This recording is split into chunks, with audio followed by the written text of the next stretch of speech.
You know, it's just like my last fight. I had to compete against 3 different sports.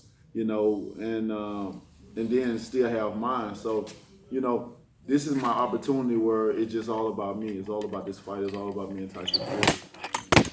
Everyone is gonna be there. You know, so I can't wait. You know, this is amazing. This is a big opportunity for me, and I'm ready for the opportunity. I hope your night doesn't go as badly as my cameras are right now, falling all over the place. Look, I've been with Tyson Fury recently, and he says you're trying to get him early. You're getting him before he gets too much in the groove after his time away. You know, it's always exciting to hear what other fighters are thinking. You know, and all of it is an assumption at the end of the day, but my mind is clear. I know what I'm capable of doing, and I know what I'm going to do on that night of that fight. So I'm not really necessarily worried about what he's going to do or what he's thinking I'm going to do. I want, you know, when people think certain things of me and it's not correct, it makes me smile. You know, it made me say they're not in the place that they need to be. You know, I'm very unpredictable. You know, and with that being said, I don't have no game plan to whether I'm going to go get them out early. You know, in the first round, I don't have a game plan where I'm going to sit back in the first round early. You just never know what's going to happen when it comes to me. I'm going to feel the energy. You're that instinctive, yeah? Most definitely. Most definitely. I'm going to feel the energy when we get in there. And the energy that I feel in the ring is going to allow me to apply whatever pressure that I need in the ring. You know, whether it's pressure or patience, or whether it's both, that will be applied in the ring. And then after that, and that's when you're going to see some magic happen. We don't know when it's coming, but when it's come, bam, baby, good night. Tyson Fury also said he respects you as a man and a fighter. And I think hearing you talk about him as well, I think it's mutual, if I'm right in saying. Yeah, that respect is definitely mutual between the two. You know, we're both fighters. We're both trying to make a living. You're both crazy as well. Let's be honest. Let's be honest about it. I've admitted it many times. A lot of fighters are crazy. You know, we're crazy to be able to do this. You got to be some type of crazy. But we just take crazy to a next level. You know, I like to have. I'm a crazy fun. You know what I mean? He crazy, insane, crazy type of person. But I just, you know, he like to have fun as well too. And I could see you both as friends, genuinely. Yeah, for sure. I mean, it's nothing personal at the end of the day. So exactly what he said. This is just two men who are used to fighting. Yeah. Boxing's part of our lives. Yeah. And he said he feels no animosity towards you. I'm the same Even though way. you've done 4 press conferences, really. Yeah. Because you had the one in the ring in New York. Do you remember that one? Correct. When his waistcoat came off. And you had the 3 around the world, where he said there were a few moments on that tour. And I know Tyson well and we're friends, yeah? He said there were a couple of moments on that tour where he thought it generally was going to kick off. Yeah. Did you have that feeling? Oh, most definitely. Most definitely. Every bit of it. This is the beauty of this sport, though. I tell people all the time, it's an emotional sport. It'll bring the worst and the best out of you, depending on what situation that you're in. But at the end of the day, as long as you know how to control and have discipline. See, in this game, in this fight, you know, business, you must have a balance. You know, you can't go mayhem in every situation, everywhere you go. You must have a balance. You know, it's just like with me. People only get the perspective of me as what I do in the ring, the interviews and stuff. They'll never know who I truly am on a day-to-day basis. They'll never know who Deontay Wilder really is. You know what I mean? What I really do in life. I'm a loving person. You know, I'm a beautiful soul, spirit, body and mind. You know what I mean? I love doing for people. I love I'm a type of person that I can be happy for others. Even if they're doing better than me, I can be genuinely happy for that person because I'm happy in my life. I'm ultimately happy in my life and what's going on in my life and the people that surround my life. And that allows me to be happy for others, you know? So, you know, with boxing, it just comes this thing that either you got or you don't. And if you don't have it, you better find a way to get it. You know, and I'm talking about that mentality of being able to switch from a person that you are into a ultimate killer. You got to. It's a brutal sport. It's a gladiator sport, and I think people look at this sport like other sports, how guys behave or handle themselves in certain sports. This is different. This is a lonely sport. No, we don't have teammates and stuff. We can go and get some water and just sit around and wait or whatever, get tag team out. No, we got to do what we got to do on spot. And with that being said, it makes you build a certain mentality that you may have, you must have. And then when you enter in the ring, you're able to just express yourself, release that energy. I just release energy when I'm in the ring. I like to express myself, and I can express myself in the most brutal fashion possible and get paid doing it. Do you feel nerves? Do you feel fear ever? Never. The only thing boxing does for me at that moment in time, like the week of the fight, is the waiting. When you're so prepared and ready for something, you're ready to go. You're ready to do it. No more training. No more messing with your mind, preparing it, visualizing certain things.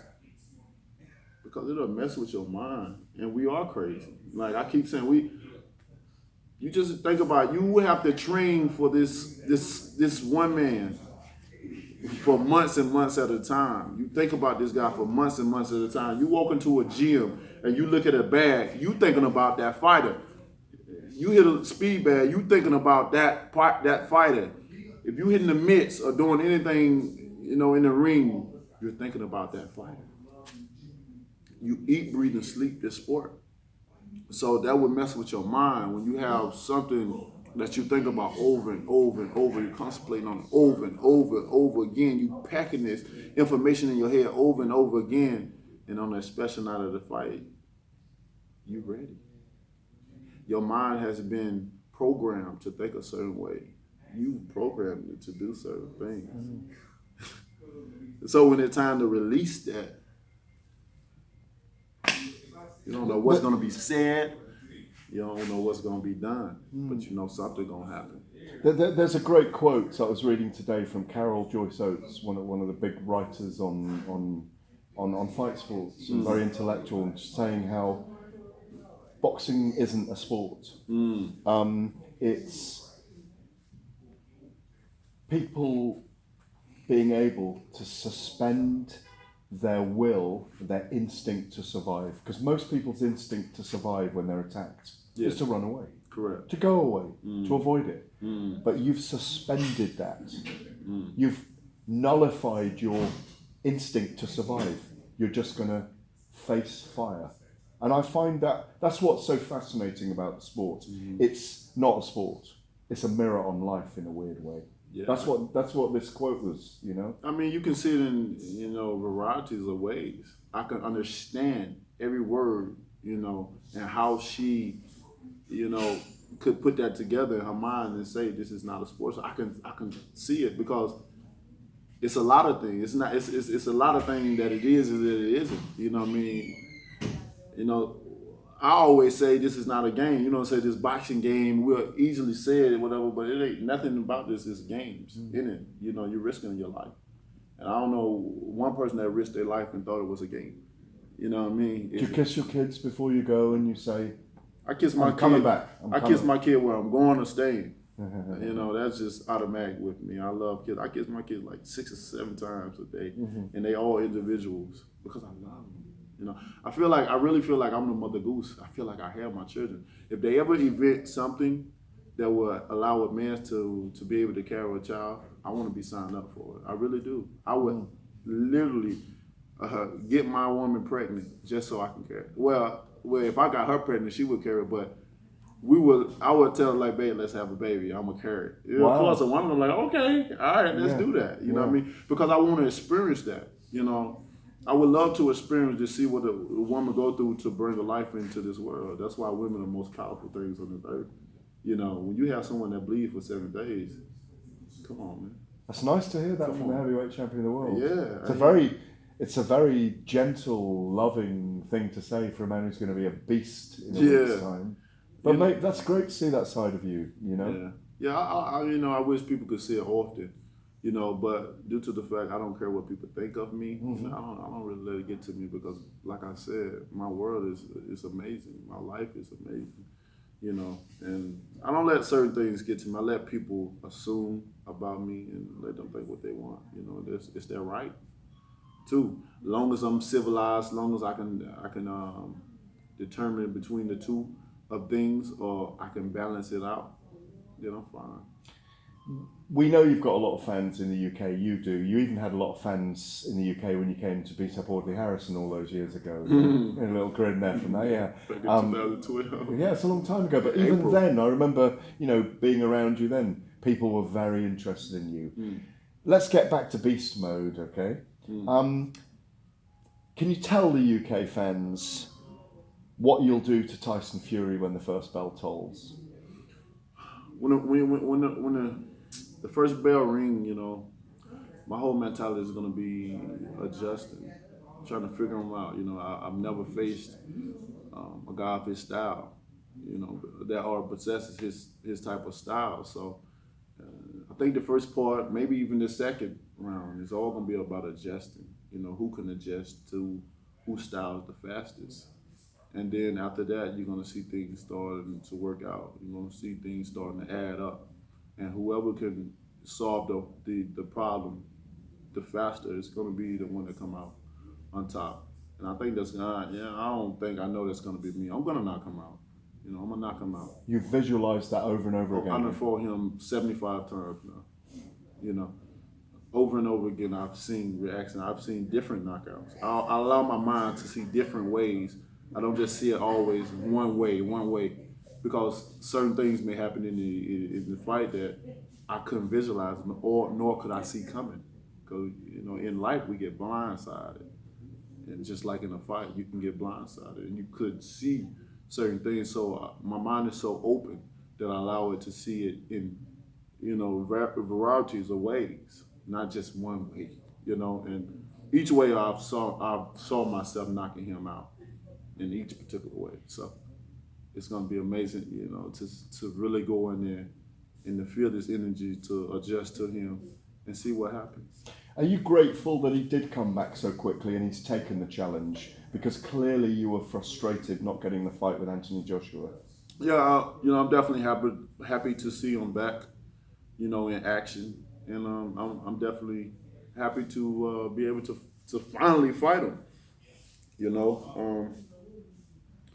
He came a long way. We all have come a long way. We all have stories, that we can tell, but just to see the man in the ring, to be able to take care of his family, do what he loved to do. Lose 130 pounds? Lose 130 pounds. That's some feat, isn't it? Man, he told me that was a victory in itself. Yeah. He said he feels like he's won already by doing that, It's going to be a minute. I mean, win, lose, or draw, he's going to be a winner. Just... Same weight as a baby giraffe. Really? Same weight as a baby giraffe born. Oh, same weight as Melania Trump. He's lost Melania Trump in weight. It's good to see him. But, it's always good to see fighters. Because when people look upon us, they don't give us our full credit, or they look at us as monsters. Everywhere you go. That's why it's hard to get endorsements and stuff if you ain't at a certain level where everybody's talking about you and you're just trying to come up with. People will overlook fighters because of what we do. Everybody always thinking that we're uptight, we got something on our over our heads, or we got this animosity built in us, or anger, we want to fight all the time. That's not the case. Just because our occupation, consists of us, harming another man, or whatever you want to call it, or displaying our art and skill, the sweet science, it doesn't mean that, outside of that we're not human beings, that we can't handle ourselves in certain situations. Most fighters are some of the coolest guys you'll ever meet in life. Of course, most have egos and stuff like that. Because of course you're gonna have an ego because you can do something that others can't do in this world, period. When you're a fighter, you can do it. People would love to know how to fight. Everyone want to know how to defend themselves, because when you know how to do it, you speak different. You talk different. You know, you walk different because you have confidence.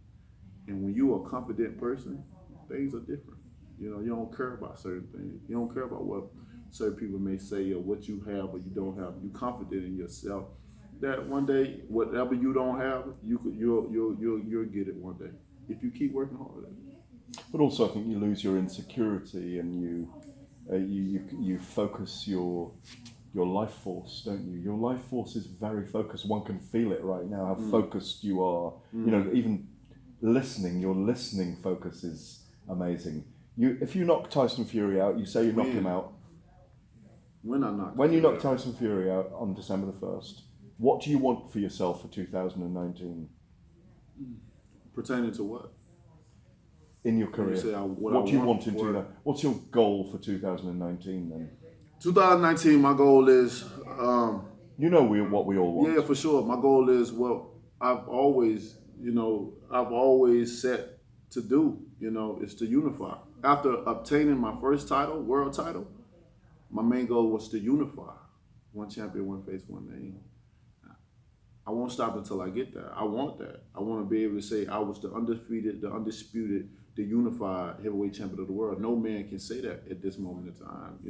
All the belts is different places. You know what I'm saying? We have 2 champions now, and no one could say it yet because, the situation that it is, Do you want to be in Wembley in April? I'll go anywhere. If everything's right, the things is done right, I'm a world traveler. I'm 40-0 with 39 KOs. I've traveled to so many different countries. I've fought so many different types of fighters, all over the world. It's like at this point in time in my career, like I can't be surprised by nothing, because I've fought certain styles, and if it's not particularly the same style, somebody has some similarities that comes with that style, and it allows me to be able to adjust in certain different regions. It allows you to adjust faster because if you're not seeing it all, you've seen parts of it, and you know how to piece the puzzle together. You will have visualized it. What do you do to Anthony Joshua if it's Wembley, if it's April next year? Now, why would I already give you a pre-examination of what I would do to dissect him? Of course he'll listen to this, or his fans, it'll get back to him, and then now they know what the plan is, With Joshua, with his style and how you do it, he's an easy person to adjust to because he's not like me and Fury. He's not as mobile. He's not as flexible, not as agile, He have some... He's not as unpredictable. Is he? He have some flexibility about himself like that, but it's levels to it. He works out. I know once because he works out. Seems like every day. But certain things. I don't want to. Whatever people do, they do on their own. But in this sport, you definitely need certain things to survive, especially when you fight with different fighters because styles make fights. And we've known that. We've seen that throughout time. And, in my opinion, he have a style that could be easily adjusted to. That's why I'm so confident. That's why Fury's so confident. That's why Ortiz is so confident that, we can beat him. But one day it will happen, and we'll see. Anybody can say whatever they want to say until the night of the fight. And when that fight time happens, I know what frustrations you've gone through because I've watched everything Deontay, over the last 6 months, and without spending too much time on it, do you feel that they're trying to bide time before they face you? Of course, they've been doing that. Look at all his team has been saying, even Barry Hearns, they've already said enough. I don't see, If you're a fan of him, then hey, of course you're not gonna want to see it because you want to continue to feel like you're at the top. Which people can feel whatever they want. If they want to live through something, then hey, who am I to say not? But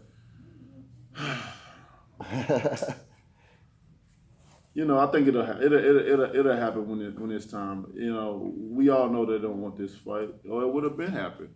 It would have been at point blank. it's plain and simple with that. You know, it's just like with me and Fury. You know, this fight didn't happen because our managers got together, our promoters. This fight happened because of me and him having a discussion, talking about it, being serious with each other.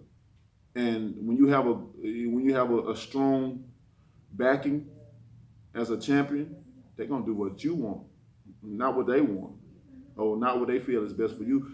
They can say what's best for you, but at the end of the day, you have to find say so. And if you ain't going along with it, it's not gonna happen. That's just point blank. It's simple. It's simple. It don't get no simpler than that. If Joshua wants to fight me, the fight would have been happening. You know, if you don't want to fight, it's not gonna happen. It don't get no simpler than that. I don't know how much more I can say. A very quick question, and for a very quick answer. Derek Chisora and Dillian Whyte fight on December the 22nd.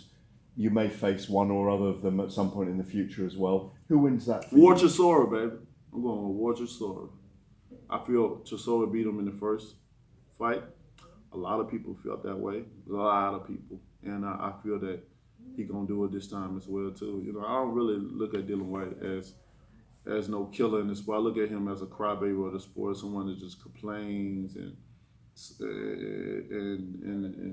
I don't want to go, you know, I'll keep it like that. My grandma always said, you don't have nothing nice to say, don't say it at all.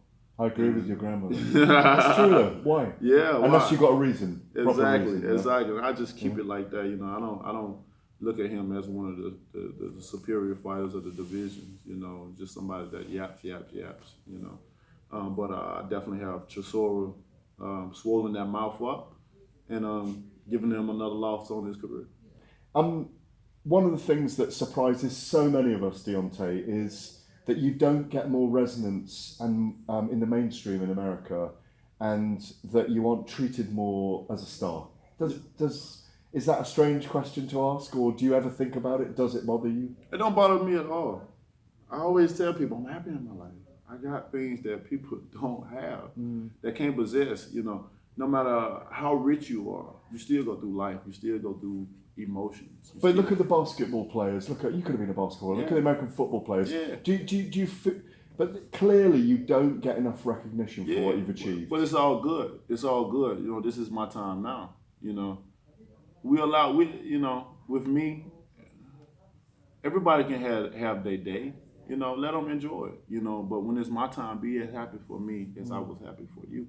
You know, because what I do, I know they can't do. I'm one of a kind. They one of many. You know what I'm saying? And with that being said, that allows me to feel the way I feel. Although it took me a long time to just really get it, because it's America, it's so diverse. Different people, different cultures, different of everything is here. You know, if it was one kind here, then it'd be easy. If everybody was one culture, it's easy.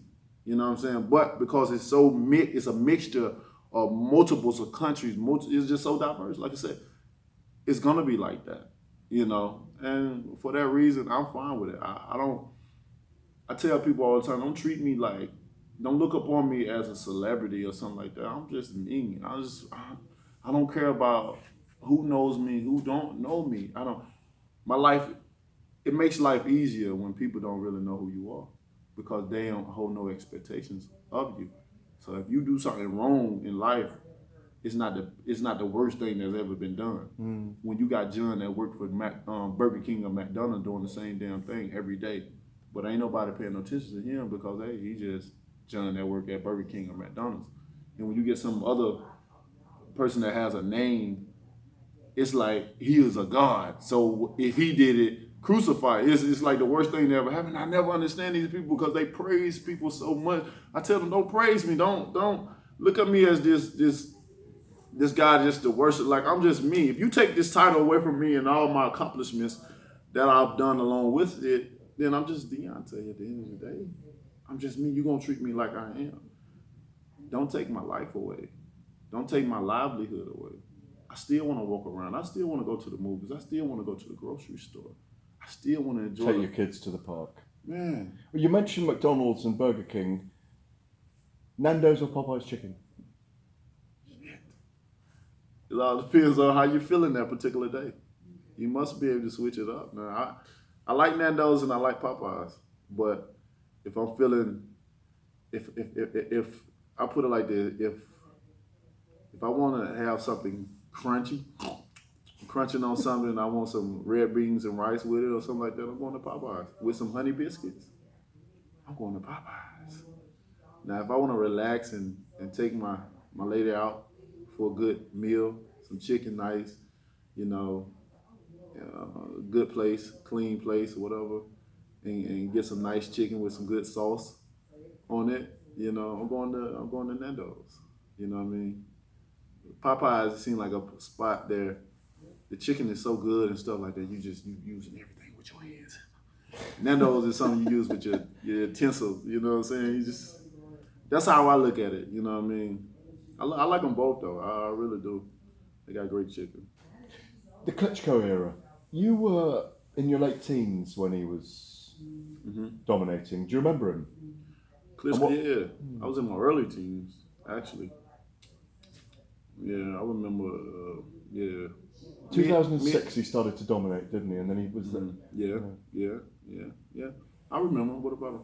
Well, what was your impression of the heavyweight division at the time? Was it slumbering for you then? He fought Calvin Brock here, he fought Sultan Ibragimov, tried to get an American following, it didn't work. I really wasn't, at that point in time, to be all honest, I really wasn't concerned about it, keeping up with it too much. I just know the European guys, had the title and they wasn't fighting in America. It was always elsewhere. So you really didn't hear about the Klitschko's because of the, they always fighting in Germany and stuff like that. People didn't. I remember the point in time when people did not know who the heavyweight champion of the world were. Period. Just period. That's what I'm heading towards, because have you got an opportunity to reinstate the years of the Jack Johnsons, the Joe Lewis, the video? That's really horrible. Sorry? That's really bad audio for video. I'm just letting you know. What is this drink machine? Okay. Compressor is. Well, we've got to carry on. Okay. So ignore this in this radio interview podcast bit. It's just a drinks machine in the background. That Jack Johnson, Joe Lewis, Muhammad Ali, Joe Frazier, this whole line, George Foreman, Mike Tyson, this whole line of great American heavyweights. African Americans, I hasten to add as well. And I know how powerful you feel as an African American. You and I have spoken about this before. An amazing interview you gave me one day on the phone. Well, really, I'm not an African American. I'm a Black American. Okay, Black American. Was something that was created from the suppressor. Well, I mean, we use the word black. Or the oppressor. Well, no, but what I'm saying is, I take your language. It's linguistic. It's semantics. But you know what I mean. That it's been a very powerful movement for a race of people that needed freedom in America, is what I'm trying to say. Yeah, and I feel it. I'm a boxing intellectual. I'm a fight intellectual. You're all over. I'm not a colour. Do you know what I mean? I'm black. Are you saying I'm black? Do you know what I mean? It's I understand. I'm black like with you. Do you know what I mean? We're all. Just we're human. Us. We're we. Yeah, you know what I mean? Yeah, for sure. So all I'm saying is, because you and I spoke about this before, how you want to be a leader as well. And when you look at the heavyweight division and you look at the history there, does that mean something to you as well? Oh, yeah, most definitely. There's so many fighters that have traveled through history and have overcame so many adversity throughout the years. You mentioned Muhammad Ali. When he was going through his era in time, it was even worse with racism and stuff like that. It was, although it was the golden era and people loved boxing because, it was, it wasn't that many sports going on at the time or whatever, but they dealt with so much, and then when you come into the now era, we always talk about things going on, whatever, but, it's motivating to see those guys, to see how they can overcome it, adversity and do so many different things, and still people recognize them still to this day, of being one of the greats or making this sport to where it is now, And Don't you want that though? Oh, most definitely. Most definitely. I want to bring the golden age, the golden days where people consider right here into what we have to this day. It's a lineage. It's a representation of the power of yourself as a man, as a human being, of your race. You can say, you know, we can love it as well. We can all love it. We can all enjoy it, and especially when you say beautiful things like, "I'd bear a child," because that's quite amazing. I mean, it's staggering in its beauty, Deontay. Really, and from me to you as another human being. It's quite an incredible thing. You know, I'm about to be a granddad next month. Yeah. Nice. I feel too young, you know. I mean, but I got 2 girls, and I'm about to be a granddad next month for the first time. You know, but it's a special thing to, like you say, to have the power to know what you can do physically and mentally, and have that mental strength to know that you can lay your life on the line to fight, because you ultimately you're winning money for your family as well. Right.